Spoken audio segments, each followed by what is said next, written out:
Labdien, cienījami skatītāji! Mēs šodien tiekamies, lai izrunātu visas mūsu pagājušas sezonas izmēģinājumu rezultātus, vai vismaz daļu no tiem. Un šodien pie mums ir mūsu jaunais produktu grupu vadītājs mikroelementos un ķimijās Vilnis Kalniņš. Labdien! Kā kopumā vērtē sezonu? Tas ir tāds standarta jautājums no manas puses, ko tu esi šogad redzējis, kas tev patika, kas tev nepatika? Atbildēšu ar tādiem diezgan interesantiem vārdiem, ja, tad šāda sezona kā šī nekad vēl nav bijusi. Un, protams, tas mitrumi, augstumi, kas bija šo sezonu, un tie mitrumi vēl pat īsti nekur nav vēl beigušies, kā viņi tur pavasarī sākās, ja, ir devuši ļoti liels izaicinājums saimniekiem, ne tikai produktu izvēlē, bet arī tīri agrotehniski visu apstrādāt, ja, tā kā citiem tas rezultējās ļoti veiksmīgi, ja, neskatoties uz ražu ziņā, protams, vēl ir ekonomiskā puse un citi saimnieki vēl joprojām ir cīņā to, kas norās uz laukiem. Sezona jau gandrīz ir galā, es domāju, lielai daļai zīmēju raža jau ir novākta. Kā vispār vērtē šī gada ražu? Es gribētu teikt, ka no viena grāvja otrā grāvī ir no ļoti labām ražām mēs dzirdam līdz ļoti sliktām ražām, un arī redzam to, ka pat līdz neizskaidrojamam līmenim, ja, kur tā kā pēc skata viss ir kārtībā uz lauka, bet bunkurā nekas nebirst. Jā. Līdz ar to, lai izskaidrotu šos un vēl citus nesaprotamos un neizskaidrojamus faktus un faktorus, mēs esam iekārtojuši izmēģinājumus, un tad mēģināsim ķerties pie tiem datiem un tad iziet cauri punkts pa punktam un saprast, kas tad šogad ir iespaidojis ražu, kvalitātes parametrus un kādi ir secinājumi no šī gada sezonas. Es domāju, mēs sāksim ar tevi no kviešiem, jā? Un tad sāksim droši vien ar pavasari, jo tas arī ir tas galvenais, kas ir ietekmējis ražas veidošanu, tos gan morfoloģiskos ražas veidojošos elementus, gan arī ražas kvalitāti. Ja? Un, principā, to, ko es pats esmu redzējis, teiksim, no pavasara, tad pavasaris bija salīdzinoši vēss un sauss. Tad līdz kaut kādam, liekas, māja sākumam, principā vietam pat nemaz nebija nullis, konkrētā vietā zemnieku saimniecībā Arāji, kas tepat zemgalē ir izvietots, un kur bija izvietots mūsu izmēģinājums. Tie, principā, augi cieta diezgan pamatīgi no tā sausuma. Par to cerošanu arī bija diezgan daudz jautājumu, vai arī tas, kas būs sacerojies no ūdens, būs saglabājies, jā, bet, kā pēc tam pierādījies, tomēr viņi tā kā atkopas kaut kādā veidā, bet tomēr tas būtiski ietekmē arī to fitopatoloģiju. Jā, varbūt tu no savas puses padalīties ar to savu pieredzi, ko tu esi šogad pavasarī redzējis, tīri pa slimību izplatību un attīstību ziemā sējumos. Tāds lielos vilcienos skatoties, ja, mūs piemeklēja Eiropas ziema, pareizāk sakot, kad pie mūsu platumgrādiem mēs nevaram saprast, kur tā ziema ir sākusies, kur ir beigusies, ja, jo, teiksim, tāda Latvijas ziema varbūt bija tikai 2-3 nedēļas Latvijā šogad, kas deva tādu labu pamatu augiem attīstīties, un mēs pavasarī redzējam labi sacerojušus laukus, ļoti labi attīstījušies ar milzīgu šo potenciālu. Nevelti daudzi agronomi rekomendēja jau pavasarī būt piesardzīgiem ar mēslojumu, nepārforsēt, neiet par ātru, lai neveicinātu vēl šo augu cerošanu ar laicīgiem mēslojumiem. Arī, kā tu minēji, šis augstais pavasaris tas arī vēl veicināja šo cerošanu, kad šī augu skaits uz kvadrātmetru jau bija ļoti liels, teiksim, jau kritiski liels, jau virs 1000 augiem, vai pareizāk sakot, stiebriem uz kvadrātmetru, kur tas optimālais mums būtu 800–900. Jā, un pie šiem sabiezinātajiem sējumiem, kur šis stiebru skaits bija par daudz pa liels, pavisam noteikti nepalīdzēja augstais pavasaris, kad temperatūras nebija pietiekams, lai lietotu augu augšanas regulātors, herbicīdus, kas atkal norāda uz to, ka herbicīdu pareizāk izvēle tomēr būtu lietot jau rudenī, kas mums dod to brīvo laiku lietošanai pavasarī. Un, protams, ar visu sabiezinājumu nāk arī slimību problēmas. Ja? Tā kā miltras mēs visi varējām jau ar visu augstumu novērot lielā daudzumā un arī pa septeriozēm. Jā, tas sabiezinātais sējums arī izmēģinājums parādīja, kad tas veicināja miltrases izplatību. Protams, šķirne no šķirnes ļoti stipri atšķirās. Tur, kur bija atsevišķās šķirnes, mēs redzam, ka miltrasa principā pat nebija redzama. Ja? Atsevišķās bija diezgan daudz, līdz 10% izplatībai uz apakšējām lapām. Tad runāt par septeriozi, jā, viņi sākās diezgan agri, jo tie augi arī bija diezgan zemi un tuvu pie zemes. Tas bija arī, principā viens no galvenajiem faktoriem, kāpēc uz startā mums bija tik daudz septeriozes. Un arī par tiem pašiem laikiem, pareizi arī teica, bija diezgan mess. Liela daļa zemnieku mēģināja, domāja, skatījās, kamēr, principā, liela daļa bija jau nokavējuši lietot pirmo fungicidu, tad viena daļa arī īstenībā atteicās arī no pirmā fungicida lietošanas un pārēja uz T2 fungicidu lietošanas, jeb to saukto, kā lai saka, rezultatīvo apstrādi, ja, kad fokusēs uz karoglapu. Ja. Bet, diemžēl, runāt par septeriozi, ja, tas jau bija nokavēts, jo ar viņu jāstrādā preventīvi. Ja. Varbūt principā tas galvenais, ko mēs esam redzējuši šogad izmēģinājumos, ja, pirmā kļūda, lielākoties zemniekiem bija tas, kad bija atteikušies no pirmā fungicida lietošanas, tad bija ielaista miltrasa diezgan daudz. Un atsevišķos lauciņos arī pie mums mēs redzējām, kur nebija lietots fungicīds. Tīri fungicidu izmēģinājumos bija kontroles variantus uz 4. 3. lapas pāri 20% infekcijas pazīmes, ja, kas diezgan būtiski ietekmē arī saucamo zaļu lapu virsmu, kas arī tālāk arī būtiski iespēja augu attīstību un ražas formēšanos. Uz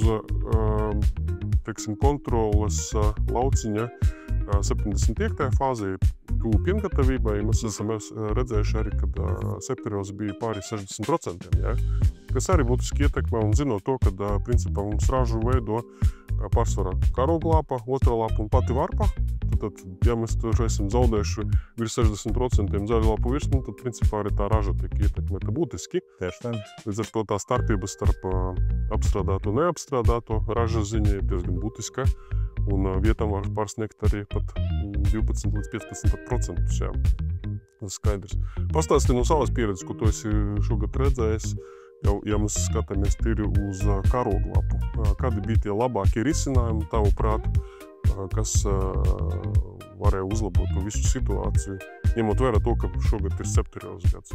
Kā jau tu minēji, ja, tā kā šī savā ziņā laicīgā apstrāde, bet ne pārāk laicīgā, kā jau minējām, bija augstais pavasaris, un ja trāpīja šajā noteiktajā lokā fungicīdu, es domāju, ka mēs redzam arī pēc datiem, kad ir šīs septeriozes ierobežošana ir daudz labāka. Protams, šie fungicīdi, kur ir galvenās nesošās vielas, kas ir tirgū, ir protiakanozolu saturošie, tur, protams, ir šie labākie rezultāti. Un tā kā es domāju, ka šogad bija tā galvenais variants bija pareizs trāpījums, ja, ar šo fungicīdu un pārējā attīstība agrotehnika, kāda bija veikta saimniecībām. Šodien arī diezgan izteikti bija tāds paradoksāls novērojums, ja, kad lietojot fungicidu ar zaļināšanas efektu, ja, it kā uz starta mēs ierobežojam diezgan labi visas nesošas slimības. Tas ir dzeltenplankumainība, septerioze, ja, teiksim, ja mēs runājam par auga augšējo to daļu, lietojot T2, ja, bet tomēr uz sezonas beigām, jo tā T2 apstrāde tomēr bijusi diezgan laicīgi, ja, teici, varbūt pat sasteigta, ja. Un galu galā tas rezultāts uz iznākumu, ja, tā slimības izplatība un attīstībai, tur, kur bija tas zaļināšanas efekts, bija arī pats sliktāks. Bet tas varēja būt arī saistīts ar to, ka, ja tur ir tā zaļa lapa virsma, tad ir arī ko inficēt. Jā, arī. Droši vien fungicīda daļa jau ir pašstāvējusi funkcionēt, jā, tas iespējas uz zaļas lapas virsmu tomēr bijis diezgan pamatīgs. Un acīm redzot, tas arī veicināja to, ka dažu vietu, kur mēs esam redzējuši, teiksim, produktus ar to zaļināšanas efektu, tas efekts uz pašu finālu bija, es neteiktu, ka ir negatīvs, jā, bet, ja ir ko ēst, tad noteikti tur kāds ieradīsies un pastrādās, vai ne?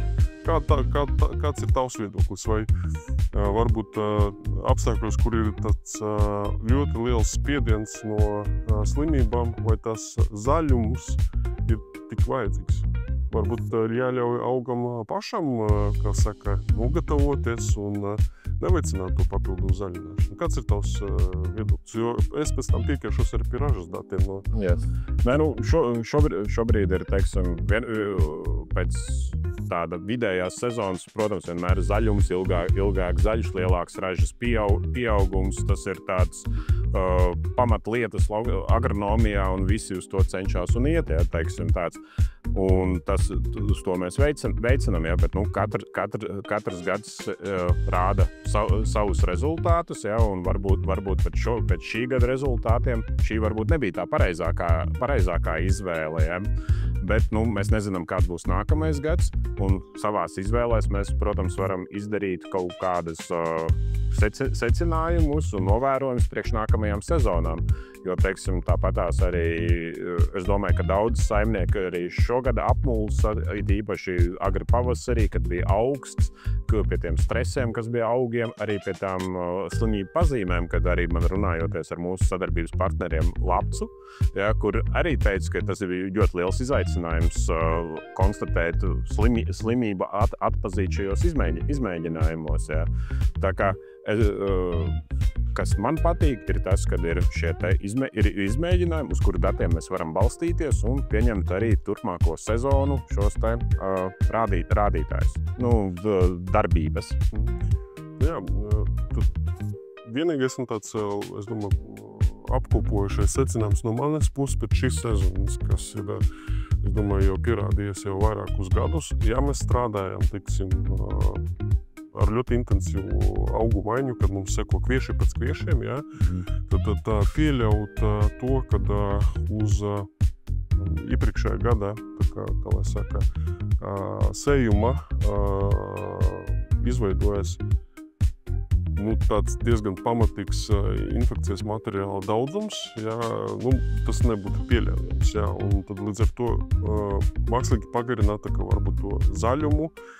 Ja mēs zinām, ka nākamgad mēs sējam un ir risks septeriozai, vai mēs izvēlamies šķirni, kur ir mazāk septeriozes, ja, virsū, vai tad mēs varbūt izvēlamies to korekcijas smidzinājumu kā T3, ja, un ar to tad arī varbūt pakontrolējam tas pašas septeriozes līdz atmolkumainības attīstību uz auga. Ja. Ja, tad arī uz nākamo paudzi iespējas būs, jo tomēr tā septeriozē viņa paliek uz tam augu atliekam, tas ir skaidri redzams. Un ar to es domāju, ka tur principā ir jau jāzina, ko tu nākamgad tur sēsi. Ja tomēr atkārtosi kviešus, tad iespējams, ka nevajadzētu izvēlēties produktus ar to pastiprināto, to zaļuma efektu, vai arī to apstrādi ar to grīninga efektu veikt tā kā ātrāk nedaudz. Ja? Un tad trešo fungicīdu lietot jau bez tā efekta. Es domāju, ka tu piekritīsi tam. Es, protams, tev piekrītu, ja, teiksim, protams, viss sākās no augsnes, pabarošanas, sēklu materiāls, kur tu minēji, ļoti svarīgi ir izvēlēties pareizo šķirni, pareizajos apstākļos, un tad jau tā pielāgošanās ar pareizu auga aizsardzības līdzekļu vai mikroelementu stratēģiju. Jā, un ja mēs saliekam tos reitingus pa šķirnēm, kā viņi uzvedās šī gada apstākļos pie ļoti stipras un intensīvas septeriozes, jā, tad mēs varam viņu saranžēt vai uztaisīt tādu saucamu rankingu, jā, un skaidri redzami līderi šogad īstenībā tā saucama sējuma diversifikācija vai lietot šķirņu miksus arī pierādīja to, ka mēs varam dabūt diezgan labus rezultātus. Tīri, tā nav īsti slimības kontrole, bet preventīva darbība, jā. Tad līderi mums šogad ir Dotnova Ane miks, jā, tad Elganida, Asori. Šķirnes tādas, kad Delavars un Etāna uzrādīja vidējos, noturību pret septeriozi, bet tomēr bija augstāki nekā tās iepriekšējās šķirnes. Un šķirnei balītus bija nedaudz vairāk septeriozes, jā, bet atkal savā ziņā viņi vispār nebija intereses, jā. Tad atkal ir, mēs skrienam no vienas galības uz otru. Savai plusu, savu mīnusu. Jā, tieši tā. Un arī tas pats arī iespējas uz zaļuma koeficientu, jā, tad tam šķirnam bija vienkārši ļoti cieša korelācija ar zaļas lapas virsmu 75. fāzē, jeb tuvu tam brīdim, kad jau jāsaka visiem augiem dzeltēt, jā. Un tad tā arī mums viņi gāja, kad viss mazākais tas zaļas lapas virsmas bija šķirnei balītus, tad sekoja Etāna jau ar lielāku, Delavars jau bija vidējais līmenis un ļoti augsts bija gan Asori, gan Nida, gan miks Dotnova, jā. Un tas arī baigi korelēja ar ražas datiem, un kas bija skaidri redzams, kad starp šķirnēm ražas potenciāls atšķirās teju 2 tonnās. Vislielākā raža bija atkal sasniegta no miksa Dotnova Ane, jā, tad sekoja Nida un Asori. Delavars Etāna uzrādīja vidējos ražas datus, bet ar ļoti augstu kvalitāti. Balītus uzrādīja arī ļoti augstu kvalitāti, bet tomēr nedaudz mazāku ražu, un tā raža bija diezgan tuvu 7 tonnām, jā, kas priekš šī gada bija ļoti augsts rādītājs. Vislielākais rādītājs bija šķirnei Nida ar 8,4 tonnām, kas ir, manuprāt, ļoti laba raža priekš šī gada. Tas tā kā tāds secinājums no mūsu šķirnēm, un, protams, ir ko mācīties. Pirms tam mums vēl ir nedaudz jāizrunā, kas mums ir noticis rapšos, kādi ir tavi novērojumi arī, un ko mēs esam savus izmēģinājumus redzējuši. Pastāsti, kā bija iepriekšējo rudeni, jā? Kā vispār tie augi izskatījās, kā viņi iegāja ziemā un iznāca no tās ziemas laukā. Es skriešu pirmkārt notikumiem pa priekšu. Es gribētu teikt, beidzot mums ir izaudzis rapsis. Teiksim, saimnieku vidē, jo no dārgas starpkultūras viņš beidzot ir palicis par pelnošu kultūru šogad pēc kādus, es nezinu, pēdējie 3 gadi, kur bija ļoti drausmīgi šī situācija. Savā ziņā ir atkal garais rudens, deva iespēju attīstīties rapsim, bet tas arī deva savus izaicinājumus. Pirmkārt, regulēšana. Redzēja ļoti nenoregulētus rapšus šo pavasaru pārziemojuši, tā kā saimniekiem, arī paši saimnieki to atzina, kad tā bija tikai veiksmes sakritība, kad viņi pārziemoja un spēja dot šogad ražu. Un no slimības viedokļa arī šī ilgais garais rudens deva iespēju slimībai, kur savairoties. Sausā pulve, pelēkā pulve, ja, kur jau ir svarīgi jau pašos pirmsākumos ierobežot, un arī, arī šīs modernās slimības, kā verticēlā vīte, ko citas kompānijas jau spējuši ir parādīt labus rezultātus, jau laicīgi rudenī viņu ierobežojam.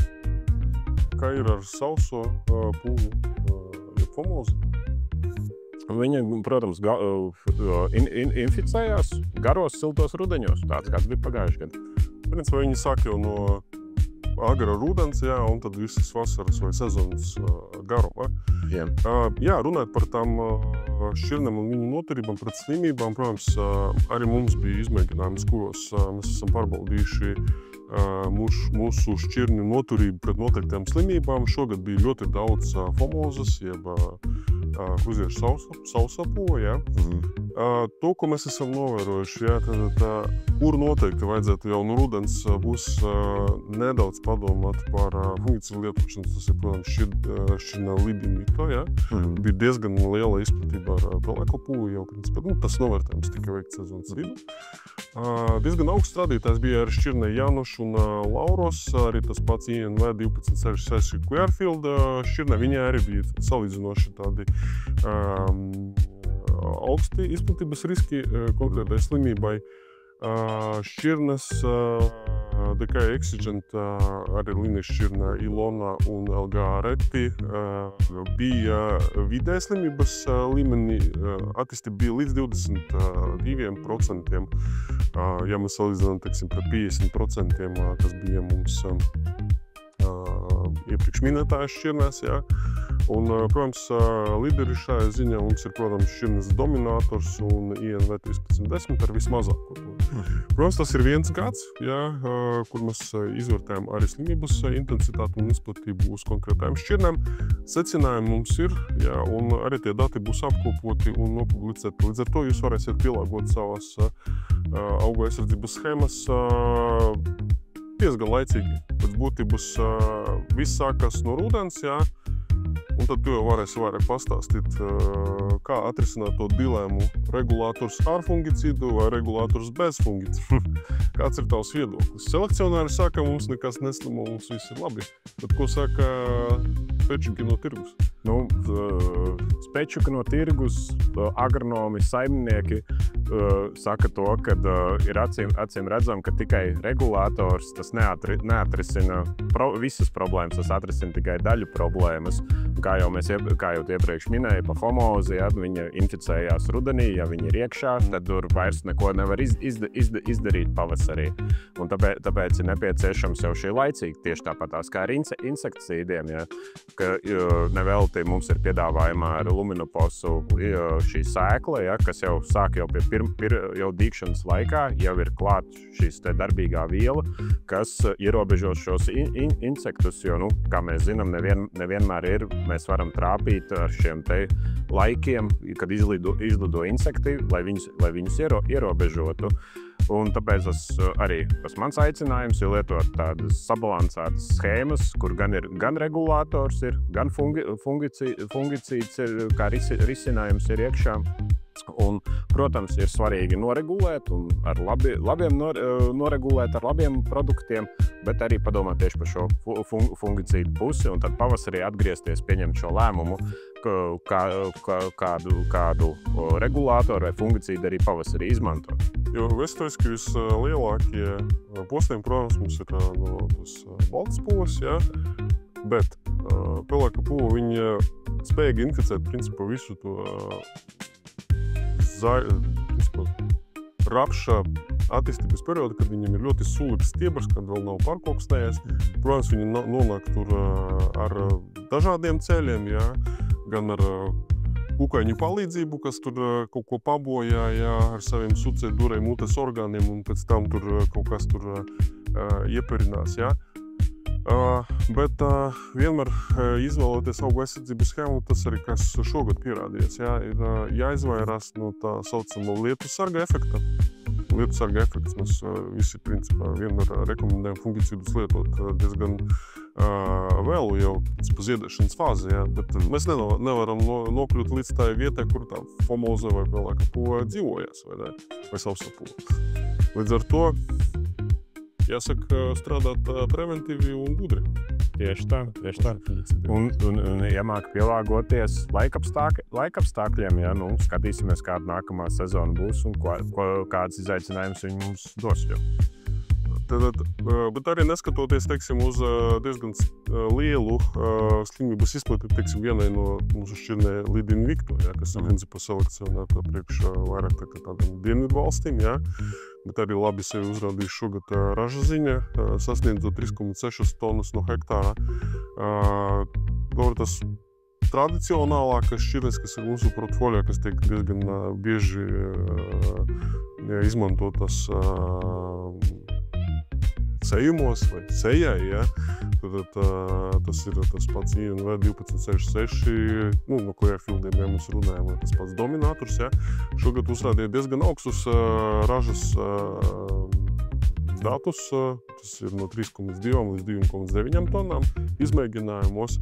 Šur tur dzirdēts arī, kad šī gada rapša raža diezgan daudzām saimniecībām ir pārsniegusi 3,5 tonnas. Jā, varbūt tu vari nedaudz padalīties par tām schēmām, kas tiek pārsvarā lietotas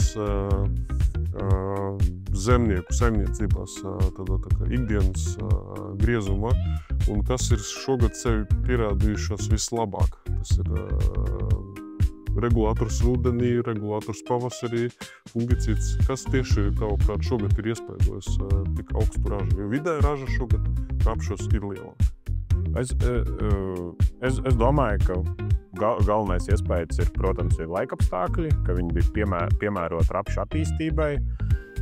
Protams, ir, teiksim, personīgi man novērojami teiktu, kad dominators Janošs ir mani favorīti šogad, ja, tā kā ļoti labiem rezultātiem esmu redzējis lauks, kur kuļ pār pa 4 tonām šos šķirnes, nav saveldrējušās un ar tā kā patīkams process, kā saimniekiem ir.